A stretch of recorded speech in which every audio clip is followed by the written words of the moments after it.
장일범의 유쾌한 클래식.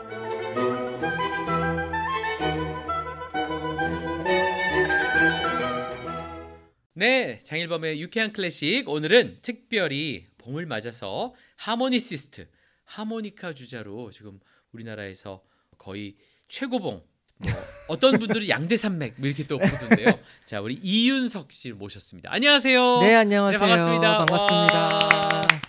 이야, 그런데 그냥 오신 게 아니라 또 이렇게 멋진 선물, 새로운 앨범과 함께 나타나셨습니다. 하모니카 리사이틀이라는 이 제목으로 새로운 앨범을 발표하셨는데요. 오디오 가이에서 나왔네요. 이 앨범이 몇 번째 앨범인가요? 두 번째 앨범이고요. 네. 3년 만에 나온 앨범입니다. 그러면 첫 번째 앨범은 어떤 컨셉으로 이렇게 만드신 건가요? 3년 그건 전에. 이제 뭐 말하자면 데뷔작, 데뷔 앨범이라고 볼 수 있는데 그래서 제목을 더 비기닝 뭐 이렇게 졌어요. 그 전에 뭐 여러 곳에서 하모니카 리사이틀을 많이 했었는데 피아노와 네네. 함께 그때 반응이 좋았던 곡들을 한 네. 번에 싹 모아서 뭐 종합 선물 세트 같은 오. 느낌으로 이렇게 엮은 앨범입니다. 네. 이번 앨범의 레퍼토리도 보니까 약간 그 종합 선물 세트 또 2 같아요. 다양한 그 아름다운 곡들이 담겨 있는데 이번에는 어떻게 클래시컬한 곡이 많이 눈에 띄네요. 어떻게 이 구성을 하신 건지요? 그러니까 지난번 거는 네. 종합 선물인데 진짜 종합 선물이에요. 왜냐면 네. 장르적으로. 어. 그래서 뭐 클래식도 있고 그다음에 뭐 미녀 선율 뭐 예를 들면 뭐 데니보이 같은 멜로디는 너무 좋아하시니까 연주를 많이 했기 때문에 네네. 그런 것들도 다 들어가 있는데 이번에는 조금 더 클래시컬하게 집중을 한 거죠. 그래서 네. 전곡이 다 네. 클래시컬한 곡들로 구성이 됐습니다. 참 놀랍다. 네. 아주 훌륭한 곡들이 정말 많은데요. 이렇게 활동을 정말 활발하게 하고 있는 우리 하모니시스트 이윤석 씨는 놀랍게도 또 노르웨이 오슬로 음악원에서 아주 유명한 분을 또 사사했습니다.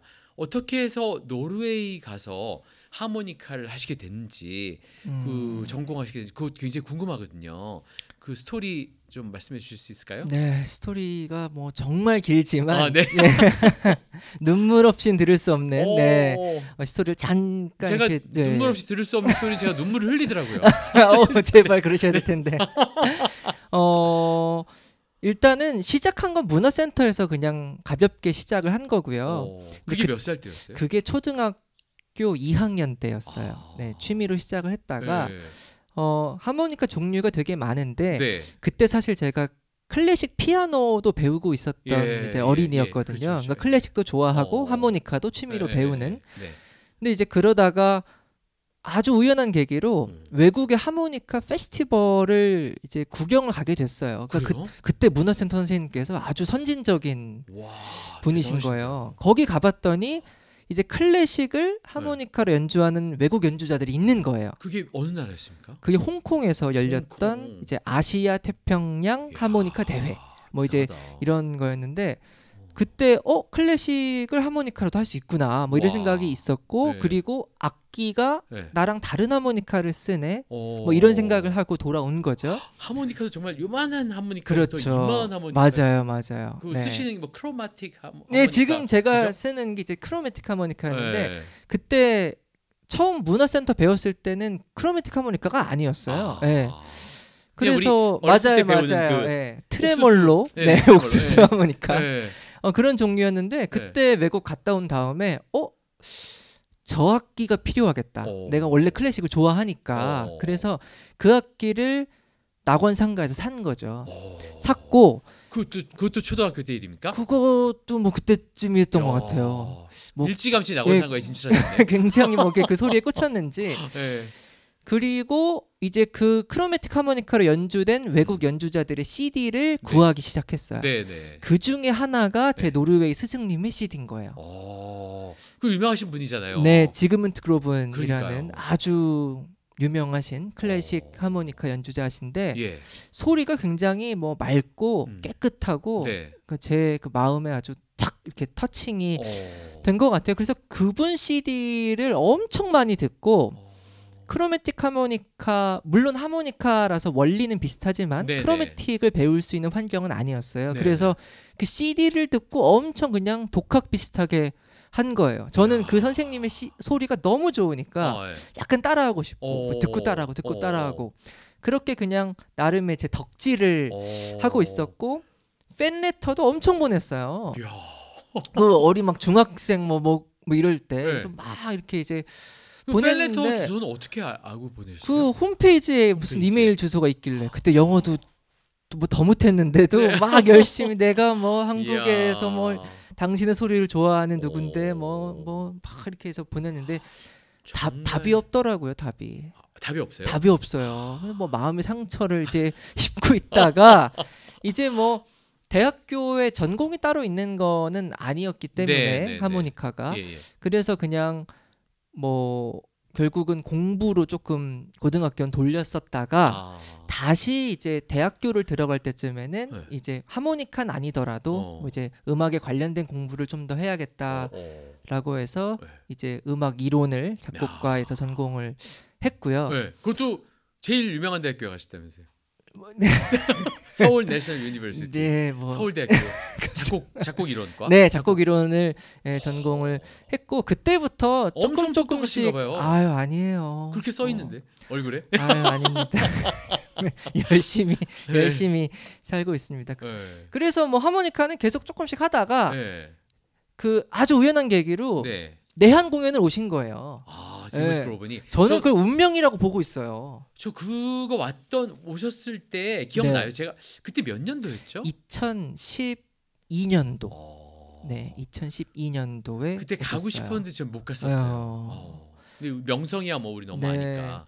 그래서 그때 리사이트를 보고 제가 그 사인 줄에 섰죠. 그래서 막 이제 사인 받을 때 사인 받고 메일을 보냈는데 왜 답을 안 주시냐라고 이제 단도직입적으로 여쭤보니까 당황하시던가요? 네, 굉장히 당황하셨고 어떤 이메일 주소로 보냈냐고 되물으셨어요. 그래서 홈페이지 주소 있길래 보냈다 하니까 그 주소가 이제 스팸 메일이 많이 와서 안 쓰시는 주소고 그 홈페이지에 웹 마스터한테 가는 거라서 자기한테 다이렉트하게 안 온다. 그래서 뭐 메일을 쓰려면 뭐 여기로 써라 해서 이메일 주소를 그때 알려주신 거예요. 그때 처음 이제 집에 가서 이제 보냈던 답이 오더라고요. 그때 처음에 이제 인연이 시작이 된 거죠. 그래가지고요. 그래서 뭐 저희 이제 구애 작전이 뭐 시작이 된 거고 계속 그냥 연락하는 겁니까? 난리가 났어요. 저는 이제 드디어 연락이 닿았으니까. 지성이면 감천이라고 완전 통했네. 제가 얼마나 열정이 이제 강했냐면 연습하는 걸 녹음해서 보냈어요. 좀 들어봐 달라고. 코멘트 좀 해달라고. 근데 그분도 친절하게 막 듣고 또 코멘트도 해주시고. 사실 뭐 얼마나 또 메일이 많이 오겠어요. 그러니까, 그 정도의 명성이시면. 뭐 수업료를 낸 것도 아닌데. 그것도 아닌데. 이야, 진짜. 그러니까 지금으로 치면 비대면 레슨을 그냥 마음껏. 네, 그냥 뭐 제가 한 거예요. 그래서 막 뭐 답이 또 코멘트가 뭐 어떤 거 소리가 좋고 어떤 거는 부족하고 뭐 어떤 거 확 또 오시면 제가 또 연습해서 또 보내고. 야, 너무 좋았겠다. 네, 그렇게 해서 막 이렇게 이제 메일로 나름의 이제 레슨을 받던 중에 저는 이제 군대에 들어갔고요. 시기적으로 나중에 진짜 레슨을 받고 싶어요. 뭐 이런 약속을 받긴 했죠. 근데 언제 오실지는 모르는 상황에서 군입대를 한 거고. 군입대는 뭐 학교 중에 가게 되나요? 어떻게 학교 졸업? 네, 그렇죠. 제가 2학년 1학기 마치고 갔어요. 근데 그 정말 그때 리사이틀이 인기가 있으셨는지 그 이듬해 또 오신 거예요. 저는 이제 군대에 들어가 있는 군인 신분이고 잘 됐구나. 네, 그래서 앨범도 잘 팔리고. 네, 그래서 이제 다시 만날 수 있다. 레슨 받을 수 있다. 그래서 제가 이제 레슨 받고 싶다고 해가지고 레슨 해주신대요. 이제 그 이듬해죠. 저는 이제 군인 상태, 깎아머리인 상태에서 그 나와야 되니까 이제 군인이니까 나와야 될 거 아니에요. 레슨 받으러. 그래서 제가 거기 장기자랑에서 하모니카 불어가지고 포상을 따서 나왔었어요. 그럼 그때는 뭐 연주하셨는지 기억나세요? 그 중요한 모먼트이기 때문에 기억나요. 포상 딸 때요. 굉장히 클래식 아닐 것 같은데 뭔가 이게 굉장히 빠른 곡이었어요. 그러니까 그 군대에서 엄청나게 장벽이 맞아요. 그게 뭐 느리고 감동적인 걸 하려고 했는데 이제 그 느려서 지려서 안 된대요. 그럼요. 더 빠르고 화려한 거, 쫙쫙 나오는 짧은 거. 그래서 굉장히 뭐 아주 기교가 엄청 많았던 무슨 정열의 멕시코 무곡인가 뭐 이런 거를 막 현란하게 해서 포상을 따내서 이제 나왔던 1등 한 거구나. 1등. 뭐 모르겠어요. 아무튼 네. 네, 그렇게 나와서 야, 첫 레슨을 받았던 기억이 나네요. 그래서 그때 처음 레슨을 선생님 호텔방에서 받았어요. 그때 사진도 있어요. 제가. 근데 너무 좋더라고요. 그 첫 레슨이. 그러니까 저는 이제 뭐 기초적인 거는 뭐 알았지만 다른 정말 오케스트라 악기처럼 정통적으로 이 악기에 대해서 공부를 하고 싶은 열망은 엄청 큰 거예요. 근데 기회가 없고 이거는 뭐 커리큘럼이 따로 있는 것도 아니고 내가 뭐 열심히는 하지만 뭔가 아닌 것 같은데 라는 생각도 들면서 레슨을 제대로 받아봐야겠다 생각하던 중에 레슨을 한 번 딱 받은 거예요. 그때. 근데 달라지는 게 느껴지는 거예요. 제가. 중요한 진짜 음악과 인생의 아주 크리티컬한 모먼트. 네, 터닝 포인트가 터닝 이제 포인트. 된 거죠. 결론적으로는 그때 인기가 많으셔서 5년 연속 한국에 오셨어요. 그 오실 때마다 제가 이제 레슨을 받았고 마지막에는 제가 듀엣으로 무대에 서기도 했었죠. 야, 정말 그게 이제 처음 만나게 된 계기였어요. 그 진짜 이렇게 그 원하는 게 정말 이렇게 강렬하면 이게 또 이루어지네요. 그러니까요. 그게 포기하지 않고 대단합니다, 정말. 될 때까지 그냥 뭐 보내는 거예요. 뭐. 이런 사람이 그 메이저리그 베이스볼 가서 성공한 게 이정우 선수처럼 이 간절함이 있어요. 진짜 간절했어요. 그렇죠. 근데 그래 가지고 선생님 따라서 이제 군대도 졸업했겠다. 그때쯤에 이제 마지막 오실 쯤에 이제 뭐 더 이상 한국을 안 오시게 된 거고 5년 연속 오셨으니까 그때쯤에 제가 학부를 이제 마무리할 때쯤이 됐고요. 제 나이도. 근데 그때 이제 뭐 나름대로 활동을 하고 있었어요. 프리랜서 연주자로 대학생이었지만 그 이미 기성 연주자. 뭐 연주 기회를 많이 만들려고 뭐 그것도 아주 눈물겹게 이제 만들어낸 기회로 막 이렇게 커리어를 만들고 있다가 그래도 한 번은 가서 배워야 되지 않겠냐는 뭔가 좀 결심이 서서 이제 학부를 졸업하고 노르웨이로 떠나게 된 거죠.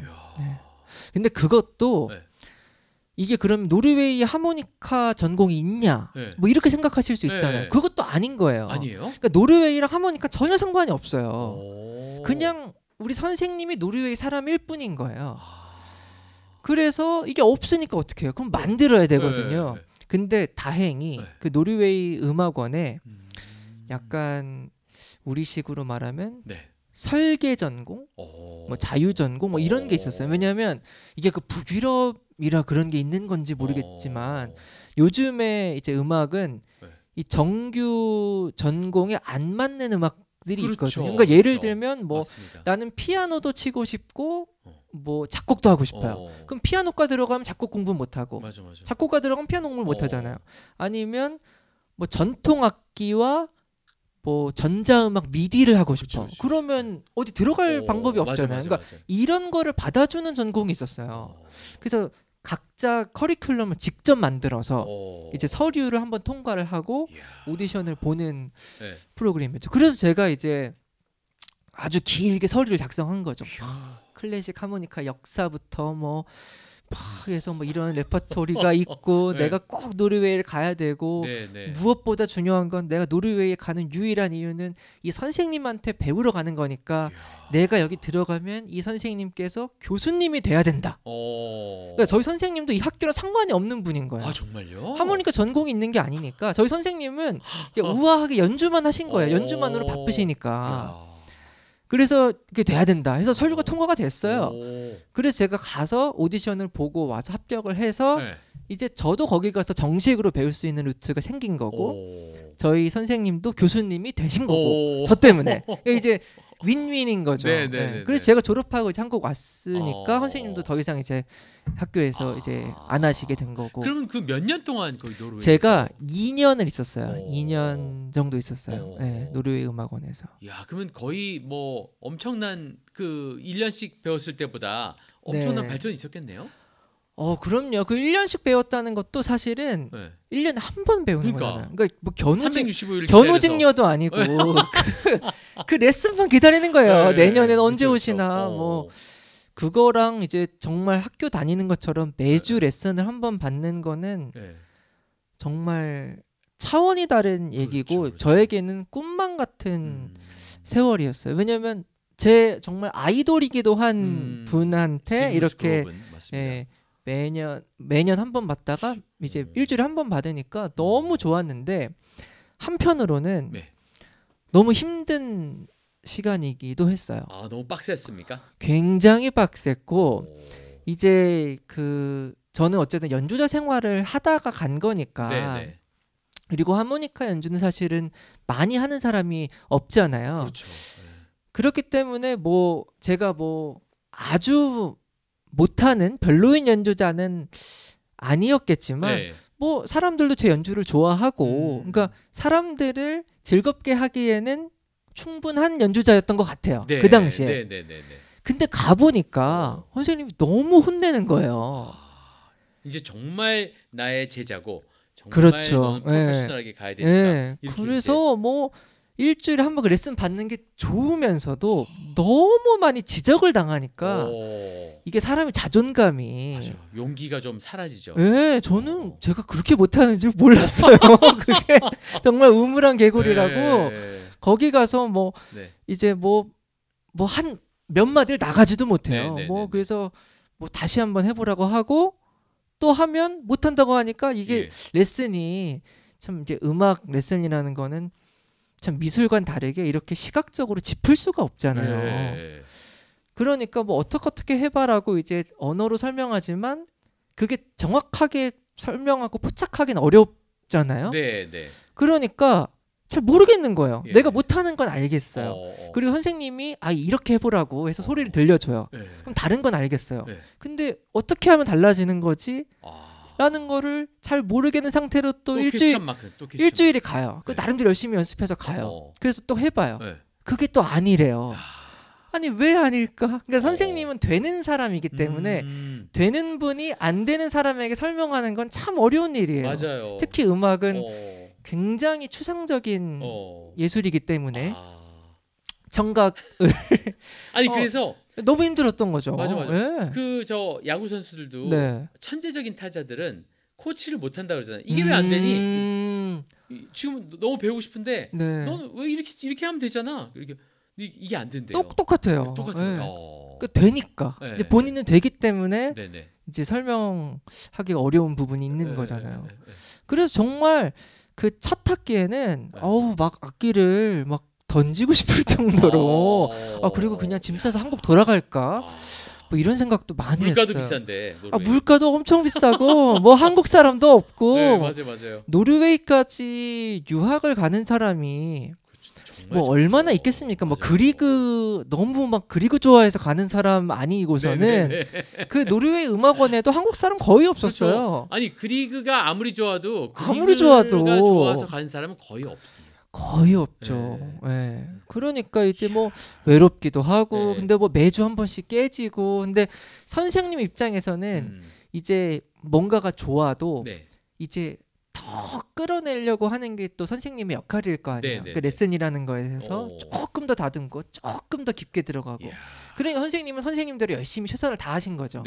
저는 저대로 최선을 다해 상처를 받은 거고.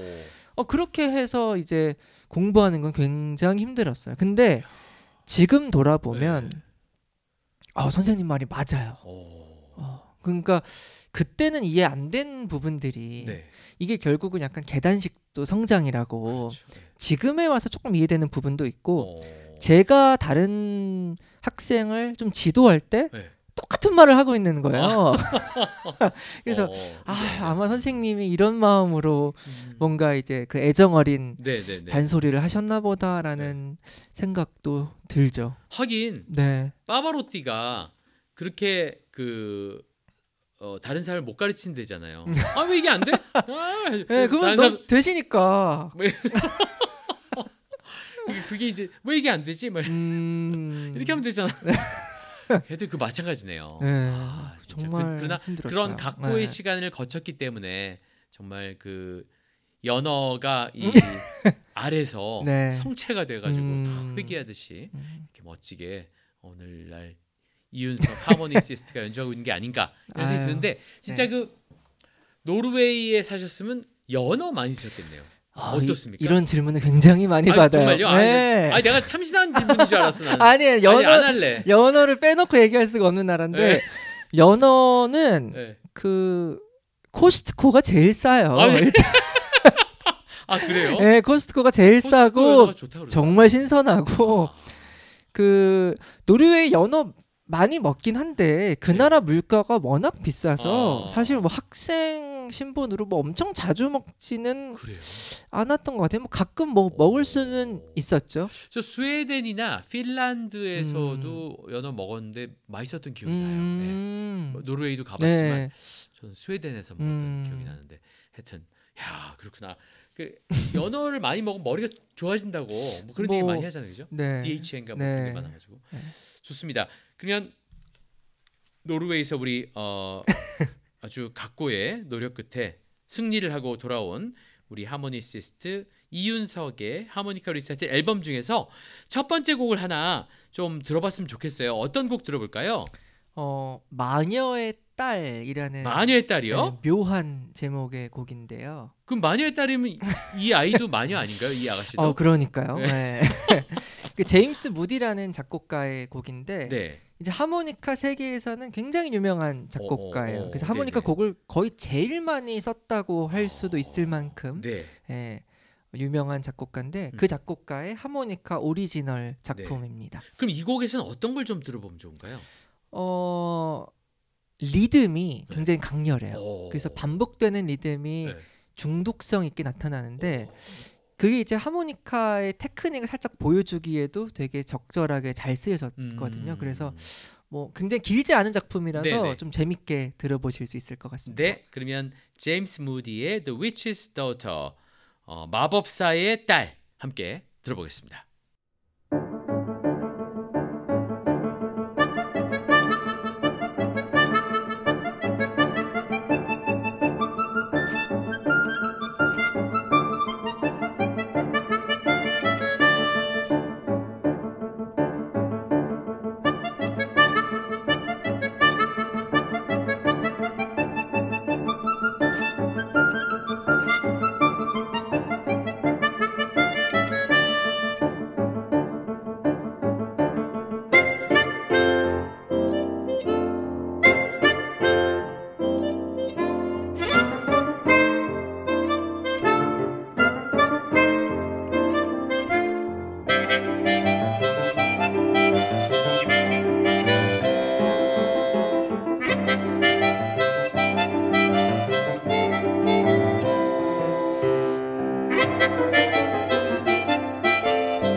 제임스 무디의 The Witch's Daughter, 마녀의 딸 함께 들어봤습니다.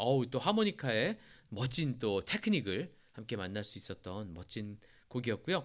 하모니카 리사이틀 이윤석 앨범 중에서 신보, 정말 따끈따끈한 신보를 네. 우리가 함께 감상하고 있고, 오디오 가이에서 나왔습니다. 오디오 가이하고는 또 어떤 인연이 있나요? 오디오 가이는 제가 첫 번째 앨범을 녹음한 장소이기도 하고요. 그러니까 같은 곳에서 지금 두 번째. 삼청동이죠. 아닌가요? 그게 무슨 동이더라? 가회동인가? 삼청동.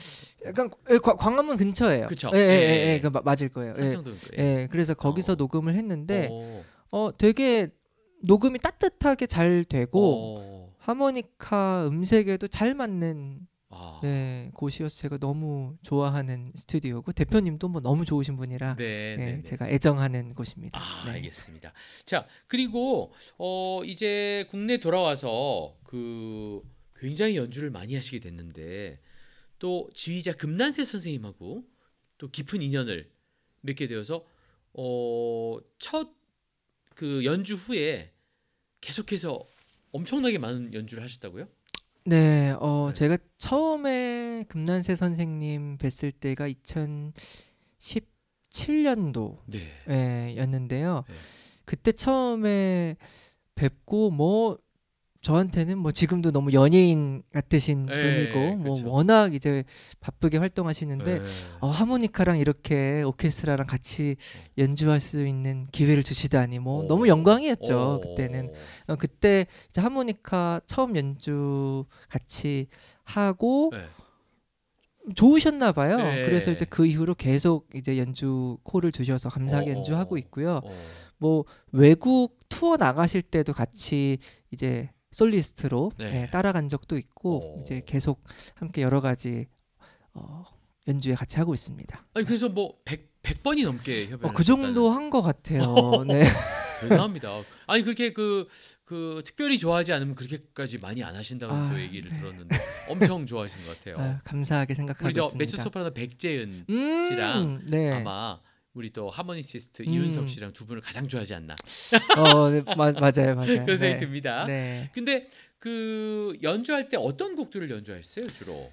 보통은 이제 톨레도 스페인 환상곡이라는 이제 협주곡인데요. 똑같이 이제 제임스 무디라는 작곡가의 곡이고, 뭐 제일 유명한 협주곡 이렇게 부를 수 있을 정도로 너무 잘 써진 곡이에요. 중간에 하모니카 카덴자도 있고 협주곡이기 때문에 그렇죠. 스페인 리듬이 이제 앞뒤로 있고 뭐 뒤에는 이제 볼레로 리듬도 있어요. 딴 따다다단 따다다단 이렇게 있는 곡인데 뭐 한 7분 남짓인데 사실 하모니카를 이제 클래식 무대에서 보는 게 아주 드문 일이잖아요. 그렇죠. 그러니까 연주를 많이 함에도 매번 할 때마다 처음 들으시는 분이 더 많아요. 비율적으로. 그래서 아주 반응이 좋은 곡을 이제 고르게 되는데 톨레도는 처음 들으셔도 하모니카의 매력도 보여주면서 이제 이 곡 자체도 워낙 매력이 있으니까 그 곡을 제일 많이 연주했던 것 같아요. 아니, 톨레도라는 곡. 금년 3월에 그 금난세 선생님하고 하와이 가서 알로하 가셔서 연주하셨다면서요? 어떤 곡을 연주하셨나요? 하와이에서는 다른 곡인데 이것도 제임스 무디의 곡이에요.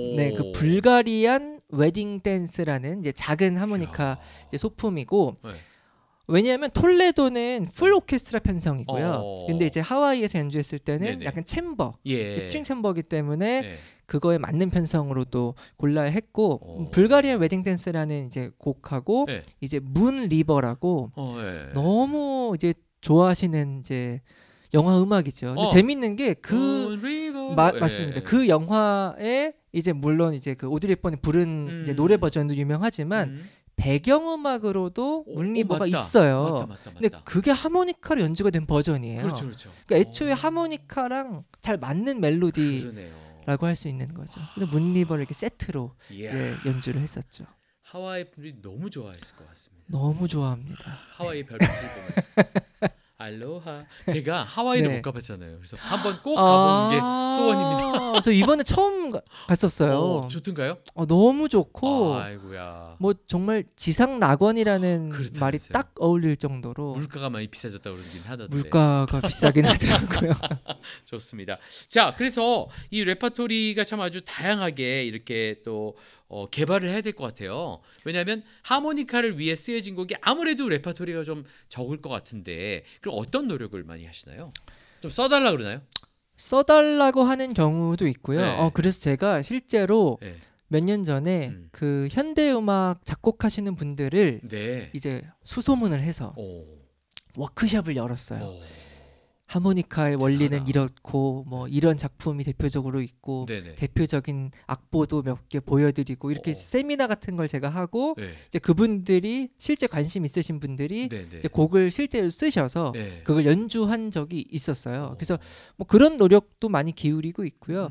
그리고 사실 저 개인적으로도 뭐 이렇게 이제 상대적으로 레퍼토리가 많지 않은 악기는 네. 편곡을 해야 할 일이 엄청 많아요. 그러니까 제가 직접 편곡을 하거나 예. 제가 가끔 곡도 쓰기도 하고 그래서 뭐 하모니카 악보는 엄청 많이 다루고 있죠. 야, 그것도 굉장히 정말 엄청난 그 시간과 노력을 요하는 일인데 아주 잘 해내시는 것 같아서 앨범만 봐도 정말 다채롭게 꾸며져 있어서 이런 노력을 정말 엄청나게 기울이고 계시구나 하는 걸 느낄 수가 있는데요.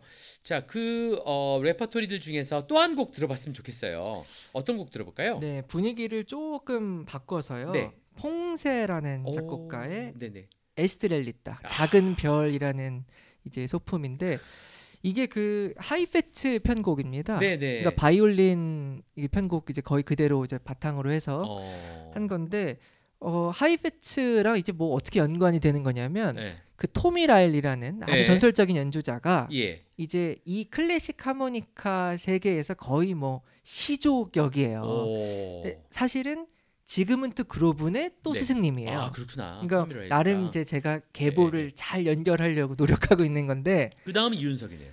뭐 열심히 해보고 있습니다.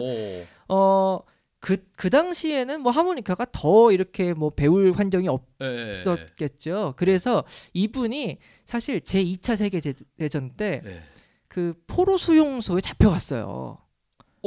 그 토미 라일리가 네, 잡혀갔는데 원래 이제 그 바이올린을 좋아하고 조금 할 수 있는 사람이었고 하이패츠를 엄청 좋아하던 사람이에요. 그 포로 수용소에 들어가서 뭐 어떤 우연한 계기로 하모니카를 접하게 됐나 봐요. 그래서 하이패츠의 바이올린 테크닉을 하모니카에 접목을 시켜야겠다. 이렇게 생각을 해서 거기서 부단히 뭐 온갖 걸 다 연구를 하고 나오자마자 스타가 된 거예요. 야, 근데 포로수용소에서 이렇게 외롭고 막 너무 힘들고 지쳤을 때 이거 하모니카 연주해주면 사람들이 너무 좋아했겠네요. 그렇죠. 그래서 이제 토미 라일리 연주에는 굉장히 이제 하이패츠스러운 느낌이 많이 들어가 있고 그렇기 때문에 이제 그 아이디어를 따서 이 에스트렐리타도 하이패츠 편곡으로 이번에 녹음을 해봤습니다. 그렇군요. 네. 자, 멕시코 작곡가 마누엘 본세의 에스트레이타, 뭐 에스트레지타 이렇게 강하게 발음하는 사람들도 있더라고요. 그쪽 사람들. 자, 나의 작은 별, 야샤 하이패츠 편곡으로 함께 들어볼 텐데요. 자, 이 멋진 곡 이윤석의 하모니카 리사이틀 앨범 중에서 듣겠습니다.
자, 마누엘 본세의 너무나 아름다운 곡 SJ 있다. 이 작은 별 야슈 하이페츠의 편곡을 함께 들었습니다. 정말 사랑스러운 로맨틱한. 네.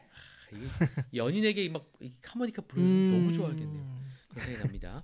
근데 그 우리나라에 또 하모니카 주자로서 하모니시스트 너무 유명한 또 박종성 씨. 박종성 씨하고는 어떻게 친하신가요? 아니면 라이벌인가요? 뭐 어떻게? 라이벌은 당연히 아니고요. 너무 친한 사이고 네네. 제가 어렸을 때부터 알고 지낸 사이라서 뭐 너무 친한 형 동생인데 이제 누가 형입니까? 뭐 종성이 형이 형이죠. 예. 그래서 뭐 제가 이제 한참 동생인데. 그래요? 네. 뭐 워낙 어린 시절부터 이제 잘 알고 지낸 사이라 가까운데 네. 워낙 이제 바빠서 서로 그렇죠. 바빠서 네. 그러니까 실제로 이렇게 막 만날 일이 거의 그렇겠어요. 없어졌어요. 요즘은. 근데 이제 두 분 다 많이 그렇죠. 하시니까. 네, 그래서 제가 재밌는 게 네. 제가 어떤 다른 분하고 연주를 해요. 근데 이제 그분도 네. 이제 연주를 해보신 적이 있는 거예요. 그래서 저한테 이제 소식을 전해주시고 그러니까 반대로 제 소식을 전해주시는 분들 계시고 네. 그렇게 해서 이제 간접적인 소통을 하고 있습니다. 언제 한번 또 만나야겠다는 생각이 드네요. 두 분이 같이 연주하면 환상적인 무대가 또 될 것 같다는 생각도. 연주하는 것도 또 재미있는 아이디어 같습니다. 네. 야, 하여튼 두 분이 아주 그냥 우리나라 하모니카 계에 또 아주 두 스타로서 아주 멋진 일들을 해나가고 계셔서 너무 보기 좋고요. 아니 저는 하모니카인데 작곡가 하면은 작곡가 교수 숙명여대에 최승준 선생님이 생각나거든요. 최승준 선생님이 어느 때부터인가 이렇게 모임에만 오시면 하모니카 얘기를 계속 하시는 거예요. 그리고 하모니카 앙상블 자기 너무 좋다고 말하면서 저 그래서 공연도 가서 보고 제가 사회도 본 적이 있어요. 그럴 정도로 정말 열심히 하셨고 구민회관이건 리사이트롤이건 막 열심히 하시고 뭐 이병난 씨 이런 분들이 이렇게 좀 성장하는 걸 이렇게 도와주시기도 하고 퀄텟 만들어서 그 사이즈가 다 다른 하모니카로 이렇게 퀄텟을 만들어서 활동을 하더라고요. 굉장히 열심히 하셨는데 그 열정이 막 지금도 생각이 나거든요. 근데 최승준 선생님하고 이렇게 만나보신 적은 없어요? 한두 번 정도 뵀던 것 같고 근데 이제 뭐 개인적인 연이 엄청 뭐 이제 깊을 기회는 없어가지고 근데 저도 이제 그 이야기는 굉장히 많이 들었어요. 하모니카 너무 좋아하시고 관심 있어 하신다는 얘기. 네. 그래서 하여튼 그 생각도 작곡가를 나오셨으니까 또 그 생각이 드는 거예요. 자, 그래서 이 하모니카 리사이틀이라는 그 앨범을 내고 앞으로 어떤 활동을 또 하실 예정인가요? 뭐 일단은 앨범을 냈으니까 이제 뭐 여러 가지 뭐 계획을 좀 마련해 보고 있는데 무엇보다도 이번 앨범이 이제 일본에서도 동시 발매가 됩니다. 네, 너무 뜻깊은 일이고 저 개인적으로는 고무적인 일이네요. 네, 그래서 일본에서 쇼케이스가 예정이 되어 있어요. 네, 이 방송이 언제 나갈지는 모르겠지만 금방 나가야죠. 그럼 전에 그런가요? 언제쯤 하나요? 이게 6월 초에 갑니다. 네. 그러면 뭐 시간 있습니다. 네. 그래서 일본에 가서 이제 쇼케이스도 하고요. 그 일본에 유통을 하는 이제 회사랑 같이 이제 쇼케이스를 준비하고 있고 일본 분들은 조금 더 CD도 사시고 그러신가 봐요. 그러니까 관심이 굉장히 많으시고 이제 조금 더 아날로그적인 걸 관심 많으시니까 그래서 일본의 그 타워 레코드라고 그 얘기 하려고 그 시부야에 있는 매장 거기서 쇼케이스를 해요. 그래서 열심히 이제 준비하고 있습니다. 타워 레코드 시부야는 정말 미국 사람들도 야 아직까지 이렇게 타워 레코드가 여기 남아 있다 이렇게 얘기할 정도로 아주 전 세계 보석 같은 그런 매장이고 실제로 이 쇼케이스도 좋은 공연들이 많이 열려서 참 세계인이 주목하는 그런 공간인데 그곳에서 또 이렇게 진짜 관광객이 많이 가잖아요 도쿄에도. 그러니까 그런 그 공간에서 또 이윤석 씨의 또 연주를 들을 수 있다는 거. 일본 또 청취자들의 행복이 아닐까 이런 생각을 하게 됩니다. 좋습니다. 그래서 이번에 또 한 곡 또 들어볼까 하는데요. 어떤 곡을 또 소개해 주시겠어요? 쇼팽 곡을 한번 들어보면 어떨까 싶은데. 그거 좋죠. 네, 쇼팽을 하모니카로 연주한다는 생각을 너무 생소하다고 느끼실 것 같아요. 처음입니다. 쇼팽을 이 하모니카로 듣는 거는 태어나서 처음이에요. 근데 심지어 강아지 왈츠입니다. 강아지 왈츠. 미뉴엣 왈츠. 이게 뭐 녹턴 이런 걸 안 했어요, 일부러. 그래서 오른손을 하모니카로 했고요. 피아노는 왼손만 칩니다. 진짜? 근데 이거 엄청 빠르잖아요. 엄청 빠르죠. 이거 테크닉 굉장히 이제 헷갈리는 곡이었습니다. 녹음할 때도. 그럼 이 호흡은 어떻게 됩니까? 호흡은 뭐 요리조리 몰래 이렇게 쉬는데 이제 하모니카가 뭐 원리가 이제 불고 마시고 그러니까 두 가지 호흡을 둘 다 쓰는 관악기거든요. 그래서 그냥 그 연주를 하면서 자연스럽게 호흡은 사실 쉴 수는 있어요. 근데 이제 굉장히 운이 나쁘게 부는 호흡으로만 이루어진 멜로디 뭐 이런 게 나오면 뭐 굉장히 이제 얼굴이 빨개지게 되는 거죠. 근데 보통의 노래는 다 이제 잘 섞여 있기 때문에 연주할 수 있습니다.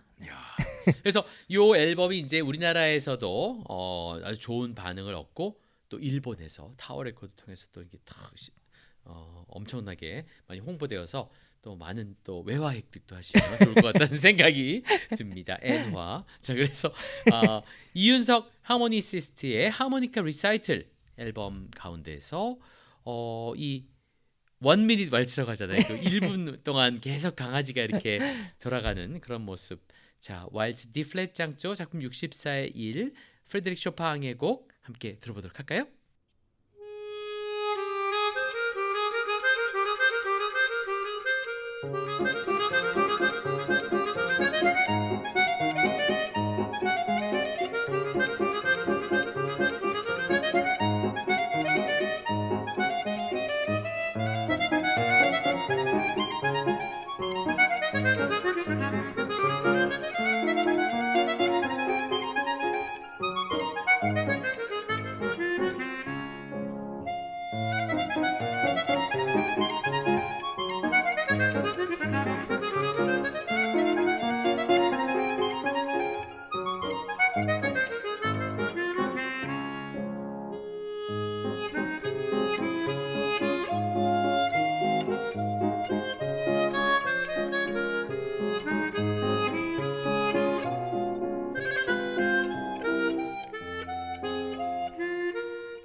자, 프레드릭 쇼팡의 미닛 왈츠, 이 일명 강아지 왈츠였고요. 왈츠 D 플랫 장조 작품 64의 1. 뭐 쇼팡하고 상드가 노앙에서 이렇게 살 때 이 강아지가 있었는데 그 강아지가 이렇게 도는 모습을 보고 쇼팡이 뭐 이걸 작곡했다 뭐 이런 일화가 있는 이 곡을 또 함께 들어보면서 이 이윤석의 하모니카 또 이 테크닉에 감탄을 금치 못하는 저의 모습을 또 보게 되네요. 근데 이제 그 이 앨범 내고 이제 좀 이릅니다만 또 세 번째 앨범도 또 기획을 이미 하셨을 것 같아요. 저는 어떻게 하셨을까요? 아니 저는 그 멀리 내다보고 이렇게 사시는 분인 것 같아서. 네. 뭐 너무 많이 계획은 하고 있는데 사실 이번 앨범을 내면서도 네네. 참 기분이 묘했던 게 사실 더 이상 CD를 사지 않는 시대잖아요. 그러니까 CD 그렇죠. 플레이어가 없죠. 뭐 자동차에도 CD 플레이어가 없어서 그게 너무 싫어요. 저는 참 좀 CD 너무 많이 듣는데 있었으면 많이 듣는 데가 있었으면 네. 좋겠어요. 그래서 이 시대에 내가 심지어 이렇게 실물 음반을 내는 게 어떤 의미가 있을까라는 고민이 좀 많이 들더라고요. 네, 뭐 네. 그럼에도 진지한 음악가들은 이렇게 예. 기록을 남기긴 그렇죠. 하는데 예. 그래서 예. 조금 항상 좀 더 의미 있는 거 뭐 이런 걸 해야 된다는 생각이 들어요. 네, 왜냐면 네, 이 디스크와 이 많은 자본과 노력이 헛되지 않으려면 이제 그런 생각을 하게 되는데 제가 첫 앨범, 이번 앨범은 다 피아노랑 같이 했었거든요. 예. 그래서 다음에는 좀 다른 조합하고 해보면 좋겠다는 생각이 드는데 예. 뭐 사실 현악사중주랑 같이 하는 작품들도 있고 예. 뭐 기타랑 할 수도 있고 네, 당연히 네. 또 무디 작품 중에 하프랑 하는 곡도 있어요. 그 너무 독특한 곡이죠. 또는 제가 파이프 오르간하고도 연주해 본 적이 재밌겠다. 있어요. 그러니까 성격이 비슷하네요. 그렇죠. 성격이 비슷하고 근데 이제 세계에서 가장 큰 악기와 작은 악기 뭐 약간 이런 식으로. 네. 너무 재밌다. 그래서 뭐 해본 적도 있고 뭐 여러 가지 조합이 있는데 이제 The Little Big Instrument. 뭐 고민은 많은데 네. 뭐 어떤 조합으로 할지 조금 고민 중에 있기는 네. 해요. 근데 이제 녹음 할 때 너무 힘들어서 뭐 이제 녹음하시는 분들은 다 이제 느끼시겠죠. 아니, 네. 아니 그래서 그 저 오케스트라하고 협연하시면 안 돼요? 협연 앨범 내시면. 그러면 너무 좋죠. 규모가 큰가요? 규모와 돈이 크죠. 하지만 어떻게 좀 그 잘 어레인지를 해가지고 잘 그렇게 하면 너무 좋을 텐데요. 스폰서도 네. 좀 받아가지고 지금 좀 혹시 스폰서를 해주실? 어떻게 뭔가 좀 이렇게 전 막 그런 욕심을 제가 막 내게 되네요. 그럼 너무 좋을 것 같아요. 그 왜 스피바콥스키 네. 그분이 제일 처음에 그 이 하모니카 협주곡을 쓰셨다면서요. 그분의 곡을 한번 그런 걸 기념비적으로 좀 남기면 어떻겠느냐. 녹음하면 너무 좋을 텐데. 그래서 그 두 개를 해가지고 제임스 무디 똘레도하고 그거 앨범 같이 해가지고 딱 내면 정말 그 세계적으로 엄청난 앨범이 될 것 같다는 생각이. 스폰서를 오늘부터 좀 찾아봐야겠습니다. 찾으실 수 있을 것 같습니다. 용기를 좀 드리고 싶고요. 네. 하여튼 근데 이 하모니카 지금 연주하는 그 크로마틱 하모니카도 탄생한 지가 얼마 안 됐다면서요? 네, 하모니카 자체는 1820년대에 이제 시장에 나왔다고 보통 보고요. 크로마틱 하모니카는 1920년대예요. 그러니까 100년 지나서죠. 네, 그러니까 정말 얼마 안 된 거죠. 굉장히. 근데 이제 그 뭐 전쟁 영화 같은데 보면 또 이렇게 전쟁터에서 이렇게 병사들이 조그만 하모니카로 막 불고 영국의 병사들 막 불고 막 2차 세계 대전 영화 그런 거 있잖아요. 그런 악기는 그러니까 옛날 그런 그 악기들인 거죠. 그 악기는 다이아토닉 아니면 블루스 하모니카라고 불리는 종류고요. 10구멍짜리고 보통은 뭐 그 김광석 씨나 이제 기타 치면서 노래 부를 때 중간에 들어가거나 미국 그 서부 영화의 카우보이들 그래서 막 다 이렇게 맞아. 이제 흔드는 이펙트를 줄 때 좀 적합한 악기예요. 그리고 닐령 이런 사람이 그렇죠. 네. Heart of Gold 하면서 맞아. 그럴 때 쓸 수 있는. 네. 뭐 피아노맨 피아노맨. 뭐 그럴 때 앞에 이제 나오는 것도 다 이제 그런 것들은 이제 블루스 하모니카입니다. 네. 알겠습니다.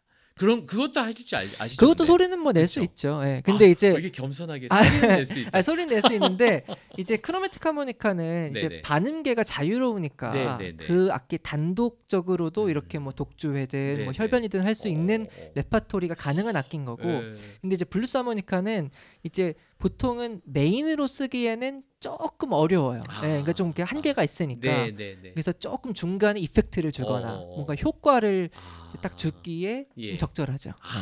용도가 다르다. 알겠습니다. 네. 용도가 다르고 이제 뭐 매기의 추억 이런 게 네, 그런 거 할 때는 뭐 네, 너무 좋죠. 네. 알겠습니다. 아니 근데 이 오늘 제가 지금 선물 하나 주셨잖아요. 예. 호너라는 브랜드입니다. 이게 그 구멍이 4개로 네. 돼 있는 그 하모니카네요. 조그만. 와, 저 곧 있으면 대가가 될 것 같아요. 예, 지금 마에스트로 뭔가 하모니카. 곡을 들은 것 같아요. 그렇죠. 와, 너무 감사합니다. 이렇게 좋은 선물 주시고 하모니카가 정말 제 마음속에 와 있을 것 같아요. 네. 너무 감사드리고 제가 일부러 오늘 모자도 그래서 SH 이렇게 쓴 이유가 어떻게 굉장히 고민했거든요. 제 모자 중에 골랐거든요. 모자로 저는 뭘 상징하는데 늘 스페셜 하모니시스트라는 뜻입니다. SH. 브라보. 브라보. 스페셜 하모니시스트. 이윤석. 그래서 이 모자를 쓰고 왔고요. 이게 원래는 이제 그 소프트뱅크 그 야구팀인데 소프트뱅크 호크스입니다. 근데 이게 저한테는 스페셜 하모니시스트 이렇게 되고 아니 근데 이제 이 하모니카를 주시니까 갑자기 생각이 나는데 그 하모니카를 지금 어렸을 때부터 지금까지 굉장히 많이 사셨을 것 같아요. 몇 개나 사셨을까요? 그 사실 세본 적은 없는데요. 한 100개 넘지 않을까요? 그 정도 가까이 될 수도 있어요. 그러니까 이게 조금 쓰고 뭐 너무 연습을 많이 하면 이게 약간 소모품적인 특성이 있으니까 조금 뭐 새로 사기도 하고 그다음에 무대를 앞두고는 좀 스페어가 필요하니까 또 사기도 하고. 왜 스페어가 필요하죠? 이게 직전에 뭔가 문제가 생기면 바로 딱 다른 거를 딱 가지고 올라가기 때문에 그런 경우도 있고 그래서 100개 가까이 됐을 수도 있을 것 같아요. 그래서 하모니카 주자들 보면 옆에 이렇게 놓고 여러 가지 하는 건가요? 네, 그런 것 같습니다. 아니 근데 저도 이제 하모니카는 아무래도 이거는 그 소모품일 것이다 이런 생각이 들었는데 지금 쓰고 계신 악기는 어떤 악기예요? 제가 쓰고 있는 건 은으로 된 악기여서 은쟁반 뭐 이런 은쟁반의 이제 은이고요. 은쟁반의 옥구슬이지 참. 소모품 물론 이제 소모품인 면은 당연히 있는데 모든 악기가 사실 그런 면이 있는데 예를 들어 이제 이것도 리드가 떨리는 거기 때문에 리드가 좀 필요하거나 리드 자체가 부러지거나 하면 이제 그건 교체할 수 있는데 아예 새 거를 살 필요는 없는 상태고요. 그래서 좀 가격이 좀 있다고 봐야죠. 은으로 만들면 굉장히 비쌀 것 같은데 어느 정도나? 굉장히 비싸죠. 네. 많이 비싸겠네요. 가격대가 한 1,000만 원 가까이. 근데 사실 뭐 스트라디바리우스 뭐 이런 걸 비교하면 뭐 에게 뭐 이렇게 하실 수도 있는데 하모니카에 그 정도 돈을 쓴다는 거는 혹시 골드로 된 것도 있나요? 골드로 글쎄요. 뭐, 모르겠습니다. 그런 색으로 만들 수는 있을 것 같긴 한데 기본적으로 이제 은으로 하는 게 좋은 소리가 납니다. 정말 그 감동적인 이 가격 한번 잘 들었습니다. 오늘 정말 하모니카 이 클래식 하모니카의 세계에 우리를 또 입문하게 해주셔서 너무 감사드리고 앞으로 활동이 너무너무 기대가 돼요. 이 앨범도 정말 대박 나시고 또 우리 스포티파이를 통해서 우리 장혜빈 유쾌한 클래식 이 팟캐스트를 들을 수 있기 때문에 많은 분들이 또 함께해 주실 거라고 생각되고 이 하모니시스트 이윤석을 또 전 세계에 알리는데 일조했으면 하는 바람을 갖고 오늘 또 모셔봤습니다. 그래서 끝곡으로 어떤 곡을 하나 더 소개해 주시겠어요? 드뷔시 곡을 하나 골라봤고요. 아마빛 머리의 소녀 뭐 이렇게 번역되더라고요. 뭐 갈색 머리의 소녀. 맞아요. 그 드뷔시가 굉장히 그 화성이 묘하고 그런 느낌이 있잖아요. 좀 환상적인 느낌도 있고. 그러니까 하모니카의 음색이 약간 그런 면이 또 나올 수가 있어서 이제 마지막 곡으로 골라봤습니다. 이 정말 하모니카 자체가 전 너무나 신기합니다. 이 악기 자체가 너무 신기하고 어떻게 이렇게 작은 악기가 정말 많은 것을 표현할 수 있을까? 우주를 표현하는 그런 악기의 느낌도 있고 정말 이거를 다루시는 분이 대단하다는 생각이 드는데요. 바로 그분 하모니카 리사이틀 앨범을 이제 두 번째 앨범을 펴낸 이윤석 하모니시스트 오늘 모시고 오디오가에서 나온 앨범 하모니카 리사이틀 함께 들으면서 이야기 나눠봤습니다. 앞으로의 많은 활약을 기대하면서 오늘 장일범의 유쾌한 클래식 여기서 인사드리겠습니다. 감사드립니다. 감사합니다. 장일범의 유쾌한 클래식.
팟캐스트 장일범의 유쾌한 클래식은 청담봄 여성의원 협찬으로 진행합니다.